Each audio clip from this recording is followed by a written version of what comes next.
IT employees అందరూ కూడా జనరల్‌గా 2-3 ఇయర్స్ ఎక్స్‌పీరియన్స్ వచ్చాక ఈ యొక్క జాబ్ స్విచ్ ఏదైతే ఉంటుందో, సో, ఈ యొక్క జాబ్ స్విచ్ కోసం అయితే చూస్తుంటారు. కానీ ప్రెజెంట్ మార్కెట్‌లో ఉన్నటువంటి ఈ లే ఆఫ్ సిట్యుయేషన్ ఏదైతే ఉందో దీని కారణంగా ఈ యొక్క జాబ్స్ అనేవి రిక్రూట్‌మెంట్ ప్రాసెస్ అయితే చాలా వరకు తగ్గిపోయింది.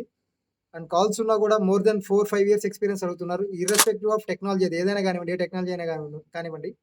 ఈ యొక్క ఆపర్చునిటీస్ అయితే చాలా వరకు తగ్గాయి. కానీ ఈ కొంతమంది ఏదైతే ఈ జాబ్స్‌కి తొందరగా సెట్ చేసుకోవాలని చెప్పి తొందరపడి ఈ యొక్క ప్రాక్సీ లాంటి నిర్ణయం తీసుకొని సో, రీసెంట్‌గా ఇన్ఫోసిస్‌లో జరిగినటువంటి ఈ యొక్క సంఘటన సో, అతని లైఫే స్పాయిల్ చేసింది. ఇన్ఫోసిస్‌లో తెలంగాణకు చెందినటువంటి ఒక అబ్బాయి బెంగుళూరు ఇన్ఫోసిస్ క్యాంపస్‌లో ఒక అబ్బాయి అయితే జాయిన్ అయ్యాడు ప్రాక్సీ మెథడ్ యూజ్ చేసి.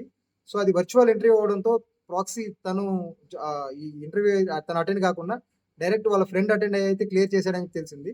అతను జాయిన్ అయ్యాక ఒక 15 డేస్ తర్వాత ఇతని పెర్ఫార్మన్స్ చూసి మళ్ళా ఈ రికార్డింగ్స్ ఏవైతే ఈ ఇంటర్వ్యూకి సంబంధించినటువంటి ఒక recordings and at the same time అప్పుడు తీసుకున్నటువంటి ఫోటోలు ఇవన్నీ క్రాస్ వెరిఫై చేయగా తెలిసింది ఏంటంటే అతను ఇంటర్వ్యూ జాయిన్ అయిన పర్సన్ వేరే పర్సన్ అండ్ కంపెనీలో జాయిన్ అయిన పర్సన్ వేరే పర్సన్ అని చెప్పి తెలుసుకొని సో, అధికారులు అయితే పోలీస్ కంప్లెయింట్ చేశారు. అండ్ అలాగే IT act section 318 and 319 cheating case కింద అతని మీద చీటింగ్ కేసు కూడా ఫైల్ చేశారు. సో, తొందరపడి ఇటువంటి నిర్ణయాలు తీసుకోకుండా సో, జెన్యూన్ ప్రాసెస్‌లోనే వెళ్ళండి. Thank you for watching. Please subscribe.